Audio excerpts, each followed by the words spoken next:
안녕하세요.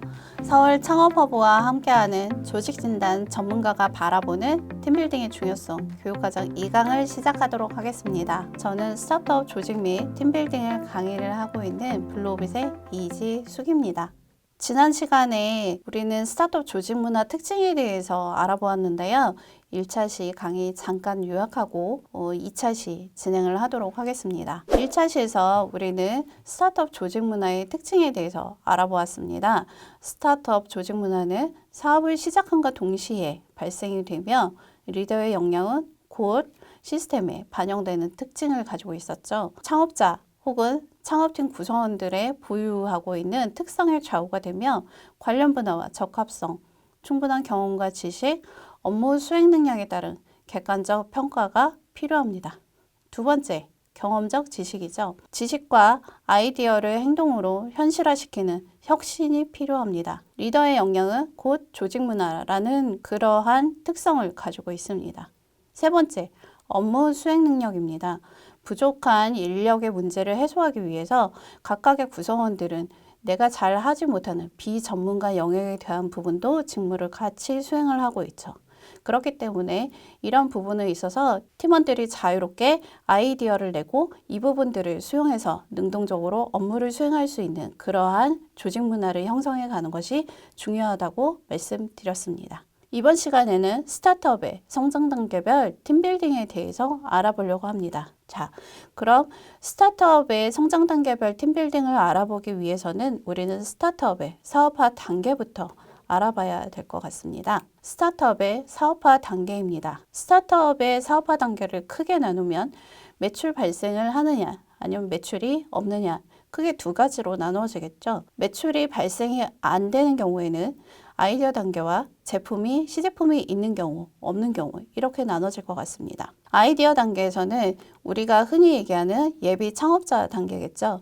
아이디어를 검증을 하고 그리고 그 아이디어를 실질적으로 고객이 있는지 고객 발굴을 하는 단계라고 할 수 있습니다. 이 단계에서는 아이디어 검증 단계거나 고객 발굴 단계로 아직 조직의 형태를 갖추지 않은 기업들이 대다수일 것입니다. 초기 창업 단계 기업의 특징을 알아보도록 하겠습니다. 크게 예비 창업과 창업 단계 두 개로 나누어져 있는데요. 일단 예비 창업 단계를 알아보도록 하겠습니다. 기업의 상태는 아이디어 구상 단계로 제품과 서비스가 없습니다.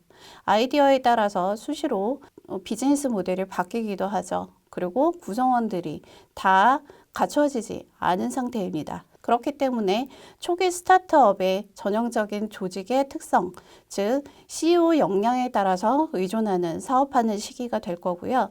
사업 성공에 필요한 리더의 핵심 역량 분석이 절실하게 필요한 단계입니다. 이 단계에서의 성공 요소는 빠른 기술 획득과 기존 기술 대비 차별성을 확보하는 것이고요. 고객의 핵심 가치를 얼마나 자세하게 분석하고 우리의 비즈 모델에 적용하느냐가 성공 요소가 될 수 있겠습니다.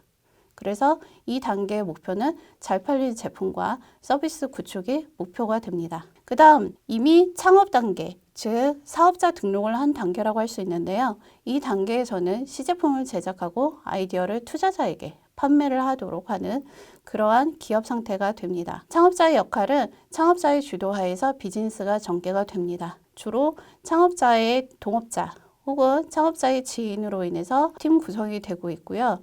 창업자는 창업자의 역량에 따라서 자금 조달, 리더십, 시스템 구축, 그리고 직원 채용, 제품과 시장에 대한 수용성 이런 부분들이 창업자의 역량에 따라서 현격하게 차이가 나는 시기이기도 합니다. 이 시기의 조직의 목표는 자체 개발보다는 외부 기술에 대한 획득 전략이겠죠. 최근 들어서 AI라던가 플랫폼이라던가 이런 쪽의 비즈니스를 가지고 계신 분들이 많으신데요. 그 어떤 것보다 가장 중요한 것이 이러한 시스템을 잘 구축할 수 있는 그런 개발자를 확보하는 것이 어떻게 보면 그 창업자 리더의 주요 핵심 역량 중에 하나라고 할 수 있는 우스갯소리가 있을 정도로 그렇게 창업자의 역량이 중요합니다. 아이디어 단계에서 스타트업 대표님들이 저에게 가장 많이 질문하는 것들이 있었어요. 바로 여기에 나오는 요 세 가지 질문들인데요. 외부 파트너를 구했는데 우리에게 조직하고 잘 맞을까? 중요한 결정을 해야 되는데 나는 왜 자꾸 미루지? 혹은 꼭 필요한 역량을 가진 파트너가 커뮤니케이션이 안 돼라는 부분이에요. 특히 요즘처럼 외주 개발이 많을 경우에는 이 외부 파트너에 대한 커뮤니케이션이 굉장히 중요하게 여기고 있고요. 외부 파트너의 이 커뮤니케이션에 따라서 제품의 출시가 한 달에서 6개월 이상 차이가 나기도 합니다. 생존 단계인데요. 생존 단계에서는 직원을 새로 뽑아야 되는 거죠. 저희가 아이디어 단계에서 제품이 조금씩 이제 발전을 하는 단계이기도 하고 업무가 늘어나면서 다양한 업무에 여러 가지 업무들이 중첩되고 일이 많다 보니 직원을 새로 뽑아야 되는데 기존에 있는 직원들로는 일이 업무가 과중이 되고 또 새로운 직원을 뽑자니 수익이 안 난 상태에서 부담이 되죠. 한 명을 뽑더라도 제대로 된 직원을 뽑고 싶습니다. 그리고 기존에 있는 직원들은 나한테만 업무가 너무 쏠려. 난 너무 힘들어. 라는 불만을 하기 시작을 해요. 또 다른 한편에서는 이거는 내 업무가 아닌데 나는 비전이 맞아서 왔는데 나랑 미션이 맞는데 내가 원하는 건 이 부분이 아니었어 라는 구성원들 간에 서로 그 책임에 대한 부분과 업무 과중에 대한 컴플레인이 나오기 시작합니다. 바로 이 부분이 팀 형성 단계별 특징의 그 첫 번째 단계, 혼돈, 불확실성, 우려와 공감 부족의 단계라고 할 수 있습니다. 이 팀 형성 단계별 특징에 대해서는 지난 1차 시에서 우리가 개념을 한번 배웠었는데요.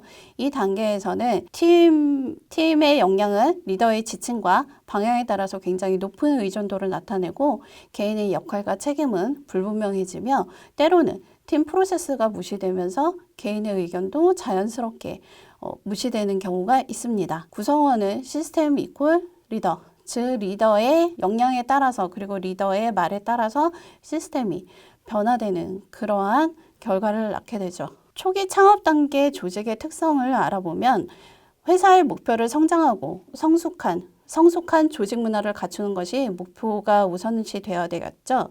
그래서 조직의 목표를 이해하는 것이 굉장히 중요한데요. 우리는 돈을 많이 벌어야 해 라는 부분보다 우리는 어떤 방식으로 생존을 하고 어떻게 우리가 가지고 있는 그 차별성을 독창적인 방법으로 풀어나갈 것인가? 그리고 우리가 가지고 있는 비전은 무엇인가? 이를 수행할 수 있는 가장 좋은 방법은 무엇인가? 라는 부분에 대해서 빠른 실행과 결단력, 그리고 구성원들의 전폭적인 신뢰와 권한, 책임이 목표로 향해야 하는 것입니다. 그랬을 때 우리가 선택의 기로에 섰을 때 이 부분을 어떤 식으로 판단을 하고 어떻게 결정을 해야 되는 것인지가 가장 중요한 관건이라고 할 수 있습니다.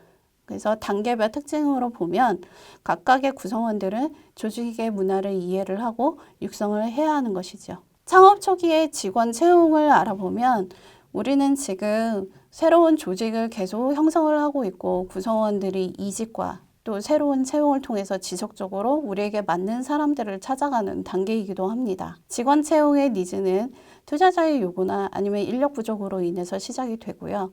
채용 과정에서는 우리는 지인을 통해서 추천을 하거나 아니면 즉각적으로 채용이 이루어지기도 합니다. 하지만 채용 관리에서는 불리한 근무 조건이나 1인 다역으로 인해서 퇴직이 잦아지기도 하죠. 이러한 부분들을 사전에 방지하기 위해서 회사는 미션과 비전을 제시를 하고 동반 성장을 제시를 해야 됩니다. 스타트업의 특성상 우리는 많은 월급을 줄 수 없기 때문에 스타트업 특성상 우리는 많은 보수를 줄 수 없기 때문에 그 직원들을 채용하는 데 있어서 성과적인 금전적인 보상보다 동반 성장이나 동기부여에 대한 부분, 미션이나 비전을 제시해야 되는 부분이 있고요. 채용 후에는 역량에 따른 직무를 구분을 해서 가장 자기가 잘 할 수 있는 부분의 직무를 맡도록 하는 것이 중요합니다. 이 부분에서 가장 중요한 것이 아웃소싱에 대한 부분인데요. 내부 인원으로서 모든 것을 다 해결할 수 없고 새로운 직원을 채용할 수 없는 상황이라면 업무의 구분을 정확하게 나누어 아웃소싱에 대한 부분을 적극 활용하는 것도 권장해 드립니다. 따라서 생존 단계의 팀빌딩, 아이디어 단계나 고객이 아직 없고 매출이 일어나지 않는 이러한 생존 단계의 팀빌딩에서는 스타트업의 결정이 굉장히 빠르긴 하지만 시대의 흐름에 따라서 이런 빠른 결정들이 때로는 우리에게 도움이 안 될 수도 있습니다. 리더가 빨리 움직인다고 해서 구성원은 과연 같이 빠르게 움직일 수 있을까요? 리더와 생각이 같을까요? 저는 이 시기에 우리의 구성원들과 팀은 어벤져스 같다고 생각을 합니다. 개인의 역량을 최대한 살려서 조직을 앞으로 끌어나가야 하는 것이죠. 그래서 이러한 구심점이 바로 미션과 비전과 핵심 가치라고 생각합니다. 여기 그림처럼 우리가 각자 하나하나 흩어지면 생존하기가 어렵겠지만 미션과 비전으로 하나를 뭉친다면 우리는 앞으로 나아가서 생존의 가치, 생존력을 높일 수 있는 그런 기업이 될 수 있겠죠. 선택의 구심점이 공유가 되고 서로 나아가는 방향이 동일하다면 좌충우돌하는 상황에서도 앞으로 국가는 진전할 것이라고 믿습니다. 2차 시 요약입니다. 스타트업 성장 단계별 팀빌딩 요약이고요. 첫 번째, CEO의 역량입니다. CEO의 역량에 따라서 각각의 팀원들의 역량이 잘 발휘될 수도 있고 발휘하지 못할 수도 있습니다.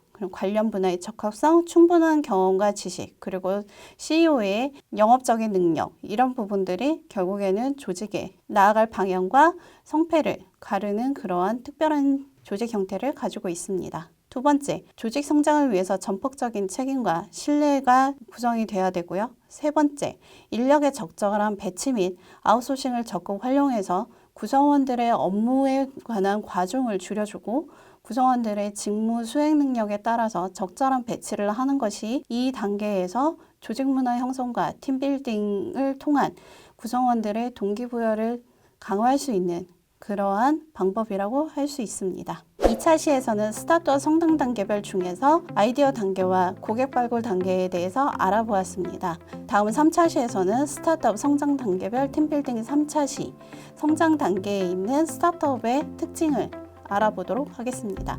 들어주셔서 감사합니다.